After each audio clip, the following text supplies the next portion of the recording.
Vous savez, le respect est très important. Le respect est une très bonne chose. Une société fondée sur le respect est une société généralement saine d'esprit, hein, d'une moralité cohérente. Le respect est très bien. Mais vous savez, toute chose en excès devient un problème. Même de l'eau à boire. L'eau qui est géniale, qui est évidemment la vie pour l'homme.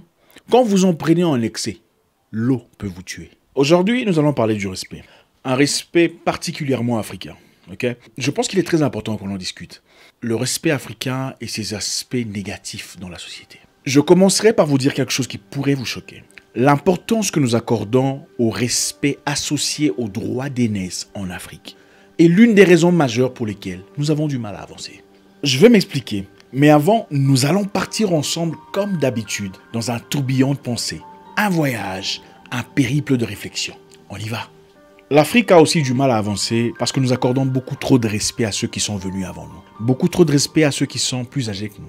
Nous vivons dans une société où il y a trop de protocoles autour du respect. Ah, tu ne peux pas parler comme ça. Non, tu ne peux pas faire ça. Non, tu ne peux pas le regarder comme ça. Ce n'est pas facile à accepter, mais laissez-moi vous le dire. Il y a beaucoup trop de protocoles dans nos vies de chaque jour. Certaines choses faciles à exécuter sont devenues compliquées et complexes à cause des protocoles. Ah non, tu ne peux pas lui parler comme ça.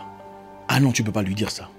Ah non, tu ne peux pas lui rappeler qu'il doit faire son job correctement. Il est beaucoup plus âgé que toi. Ah non, tu ne peux pas lui dire de se lever immédiatement. Elle est beaucoup plus âgée que toi. Ah non, tu ne peux pas revendiquer ton droit de toutes les façons, même si elle a tort.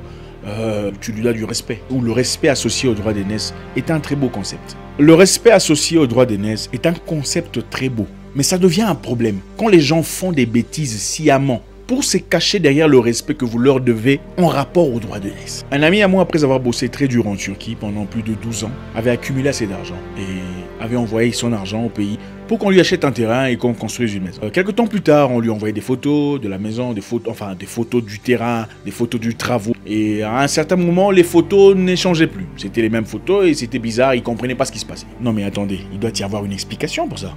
Disons travail, j'envoie mon argent en Afrique, pas de terrain, pas de maison, pas d'argent, rien. Non. Décidé, il est parti directement voir son oncle. L'argent que tu m'as envoyé, je m'en suis servi pour me marier et pour acheter ma petite voiture. Tu trouves ça normal que vous avez des femmes et moi à mon âge, je ne suis pas marié? Maintenant, comme toi tu es fort et que tu es venu me menacer, tu as de gros muscles, tape-moi, comme ça l'affaire va finir. Rentré en Afrique, à sa grande surprise, le jeune se retrouvait sans maison, sans terrain, sans argent. Plus de 10 ans de travail, 10 ans d'économie, 10 ans de courage et de bravoure, jeté à l'eau, 10 ans d'espoir. Sans retour, à cause du droit d'aînesse qu'on accorde en Afrique. Il demande à son oncle, oncle, qu'est-ce qui s'est passé? Je t'ai envoyé de l'argent, je t'ai envoyé tout ce que j'avais comme économie. Il n'y a pas de maison, il n'y a pas de terrain, il n'y a rien du tout. Qu'est-ce qui s'est passé? L'oncle qui lui dit, petit, je vois que tu es venu chez moi pour me menacer. Pourtant, l'oncle avait un beau travail. Il travaillait comme contracteur chez l'ONU, United Nations. Il était donc capable de lui rembourser son argent. Mais on lui a demandé de ne surtout pas manquer de respect à son oncle. J'en connais un autre qui, après avoir bossé dur et envoyé de l'argent à son grand frère pour acheter 10 minibus en Afrique et travailler dans le secteur du transport commun. Un secteur qui, comme on le sait, est très lucratif. Tout le monde se déplace chaque jour. Tout le monde n'a pas de voiture ou de moyen de transport privé. Arrivé en Afrique pour s'y installer avec son épouse, il n'y trouve qu'un seul bus opérationnel sur 10 qui fonctionnait. Et vous savez, dans certains pays en Afrique, avant de s'adresser à une personne de plus âgée, à un aîné, on ne dit pas son nom directement. Il faut d'abord dire Ya et puis vous dites son nom. Ça veut dire si le nom est par exemple Michael, il faut dire Ya Michael ou Ya Mustapha. Donc grand frère Mustapha ou grande sœur Georgette.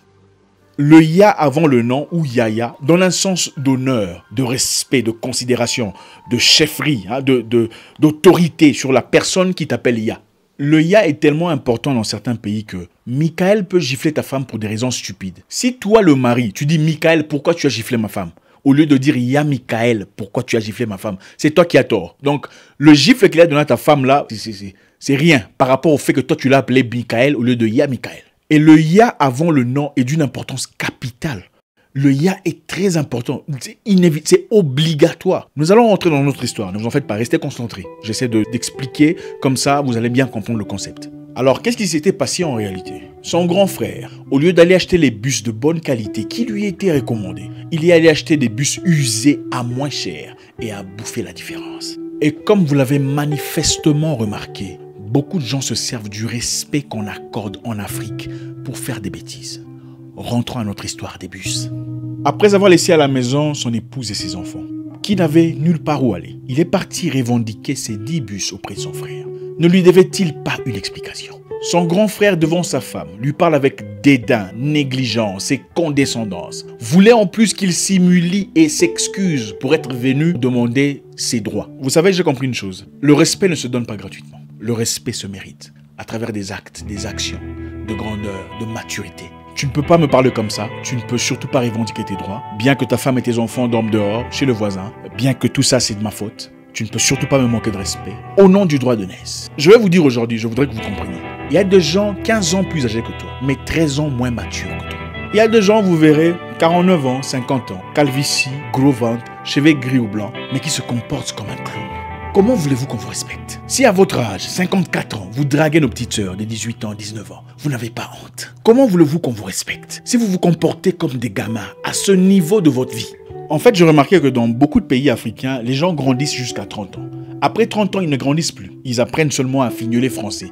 Ils apprennent des vocabulaires, tout ça. La paupérisation du peuple, la nomenclature nationale, la kleptocratie qui, depuis 20 ans, a pris en otage l'économie de l'Afrique. Et ils commencent à tweeter ça. Ils deviennent de politologues sur Twitter. Non, allez faire un tour sur Twitter, vous verrez. Toujours chemise, cravate, photo de profil, tiré à 4 épingles, analyste politique, politologue, écrivain. Mais c'est les mêmes gaillards qui draguent nos petites sœurs de 18 ans, les mêmes gens qui disparaissent quand ils vous doivent de l'argent, les mêmes gens qui sont toujours en retard dans les rendez-vous. Si vous êtes un grand frère, un aîné ou une aînée, et vous vous comportez comme un Tintin ou un cartoon, ne soyez pas étonné qu'on vous traite comme un Milou. Je ne peux pas vous dire le nombre de fois que j'ai raté des bonnes opportunités parce que mon associé était un aîné avec qui il fallait venir en réunion, mais qui ne s'est pas présenté ou est venu complètement en retard dans une réunion qu'il fallait avoir avec un potentiel client. Le respect ne s'offre pas gratuitement. Le respect se mérite. Le respect est comme un diplôme de science ou de technologie qu'il faut continuellement mettre à jour. Sinon, vous tombez derrière. Les aînés en Afrique ont apparemment des gilets pare-balles. Ils se sentent immunisés aux critiques, aux revendications, aux demandes, aux plaintes de ceux qui sont moins âgés qu'eux. Et avec ça, ils se sentent permis de faire tout ce qu'ils veulent, de briser les lois, de briser les règles. Et quand on le voit, on se sent gêné de lui faire des reproches ou des critiques par rapport aux bêtises qu'il a fait. Parce qu'avant de lui parler, il faut commencer par Ya. Oh, Patrick, pourquoi est-ce que tu étais en retard? Micheline, pourquoi tu n'étais pas présent? Sans avoir besoin de répondre aux questions de qui que ce soit ou de donner quelconque explication aussi longtemps que le sujet est moins âgé que soi. Ça, c'est un sérieux problème. Beaucoup de jeunes travailleurs africains, même de jeunes politiciens, ont été obligés de prendre des décisions qui vont en l'encontre de leurs valeurs parce qu'il y a à leur boulot un vieux à qui il ne faut surtout pas manquer de respect. Au boulot, vous travaillez avec un vieux corrompu jusqu'au sang. Une personne qui pollue l'environnement. Il ferait n'importe quoi pour l'argent, jusqu'à vendre sa fille. Mais vous êtes incapable de dire quoi que ce soit. Pourquoi? Parce qu'il est plus âgé que vous. Sinon, c'est quoi? C'est un manque de respect. Vrai ou faux? Est-ce que je mens? Non, dites-moi si je mens. En d'autres termes, un aîné peut vous lancer dans les bêtises, dans la complaisance, dans l'abrutissement, et il ne faut surtout rien lui dire, sinon c'est un manque de respect. En effet, beaucoup de jeunes Africains s'attendent, comme dans leur enfance, à ce que leurs aînés soient naturellement plus sages, plus avisés ou plus intelligents. Ce n'est pas vrai. En effet, beaucoup de jeunes Africains se sous-estiment. Ils ne se prennent pas leur juste valeur. Ils mésestiment leur capacité de mener l'Afrique à son salut. Regardez le jeune Emmanuel Macron, président de la République française. Attendez, oubliez Macron. Mettez Macron de côté. À 27 ans, Sébastien Kurz devint ministre des Affaires étrangères autrichienne. 27 ans d'âge. Quel pays africain ferait d'un monsieur de 27 ans ministre des Affaires étrangères? À 31, il devint chancelier de l'Autriche, chef du pouvoir exécutif, le président. 31 ans d'âge. Il est né en 86, s'il vous plaît. En train de diriger des vieux, des grands, Aucun président africain ne l'a été légitimement à 30 ans. Si ça n'a été à travers la guerre, la rébellion, un coup d'État ou une manigance politique. Parce que l'Africain généralement pense que celui qui est plus vieux, un gros ventre, une calvitie, est naturellement plus intelligent, plus averti ou plus...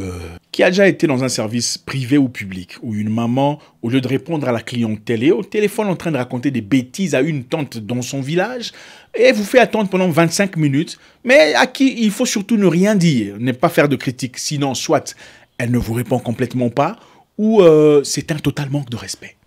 Tout excès nuit. Les gens ne le disent pas assez. Le respect associé au droit de naissance a permis beaucoup de désordres, beaucoup d'anarchie. En plus de se sentir freinés, asphyxiés et limités, les jeunes Africains ne peuvent dévoiler leurs capacités parce que l'Africain généralement pense que celui qui est plus vieux est naturellement plus sage, plus averti ou plus intelligent. Je voudrais encourager la jeunesse dans la positivité. Prenez-vous plus au sérieux. Vous êtes assez équipés pour occuper cette place que vous souhaitez. Vous êtes assez équipés pour gérer, pour diriger, pour guider une grande entreprise. Vous êtes assez équipés pour piloter votre département. Ne vous prenez pas à la légère. Vous avez quel âge? 25 ans, 26 ans, 27 ans. Vous êtes assez grand, assez outillé, assez équipé pour l'idée, pour guider, pour diriger, pour surplomber. Écoutez, je ne vous encourage pas dans l'impolitesse. Surtout pas vis-à-vis de gens que vous respectez naturellement. Mais vous n'êtes le yo-yo de personne, le jouet de personne. Vous êtes le nounours de personne. Le respect n'est pas acquis. Le respect se mérite, conformément au comportement du demandeur. Vous êtes Mademoiselle Touré, Monsieur Koulibaly. Vous n'êtes pas Joseph Baudouin, Aboubakar. Non, il faut arrêter ça. Vous êtes jeune, et alors? Prenez-vous plus au sérieux comme un vrai avocat. Prenez-vous plus au sérieux comme un vrai politicien. Vous savez, je suis une fois sorti avec mon oncle, qui est docteur en management et marketing. Arrivé dans une réunion avec beaucoup de personnes proéminentes, les gens se présentaient. Arrivé chez moi, une personne m'a posé la question de savoir « Et vous, monsieur, vous appelez comment ?» J'ai dit « Je m'appelle Zach. » Mon oncle m'a tiré de côté et dit « Je ne t'appelle pas Zach. Ton nom est Monsieur Mwekasa. » Et ça m'a surpris. Et ça a éclairé une chambre noire dans ma tête. Oui, mon nom n'est pas Zach. Mon nom est Monsieur Mwekasa. C'est comme ça qu'on crée le respect. Quand mentalement tu te penses inférieur, tu t'appelles Zach devant les grands. Quand mentalement tu te sens à ta place, tu te sens fort, tu sens que tu mérites ta position, tu t'appelles Monsieur Mwekasa. Quand on vous demande, madame, c'est quoi vous appelez... Non, vous n'êtes pas Julie. Ne soyez plus Georgette et Ali. Vous êtes Mademoiselle Moussavou, Monsieur Boukoubi. Si le monsieur demande, non, je veux votre prénom, dites, je préfère qu'on m'appelle par mon nom. Jeune Africain, tu es assez outillé pour te représenter ou pour représenter ta nation. Tu es assez équipé pour gérer des grandes choses. Ne te prends pas à la légère. Les gens ne vous prendront qu'à la valeur à laquelle vous vous vendez. Vous vous comportez comme un Tintin ou un cartoon, on vous prend comme un Milou. Je répète, beaucoup de gens dans certains pays africains grandissent jusqu'à 30 ans. Après 30 ans, ils grandissent plus. Ils apprennent seulement à parler français avec des mots compliqués. Vous êtes assez outillé, assez équipé, assez fort pour assumer les mêmes responsabilités. Si pas mieux, ne vous sous-estimez pas. 85% d'entreprises pakistanaises sont gérées par des membres d'une même famille. Frères, cousins, tantines. Combien parmi nous sont capables de faire ça? En tout cas, très peu. Très peu parmi nos peuples sont capables de gérer une entreprise en famille. Sans zizanie, sans problème, sans impolitesse, sans manque de respect. C'est toujours comme ça. Quelqu'un bousille quelque chose quelque part et se sent immunisé aux critiques, à tout ce qui peut subvenir. Parce que voilà, je suis plus âgé, il ne peut pas me dire ce qu'il me dit là. Il n'a pas le droit de me parler comme ça. Et patati et patata. Et après, on tombe en faillite et c'est la sorcellerie, c'est les démons, c'est la famille, c'est la condamnation. Bref, nous sommes fatigués.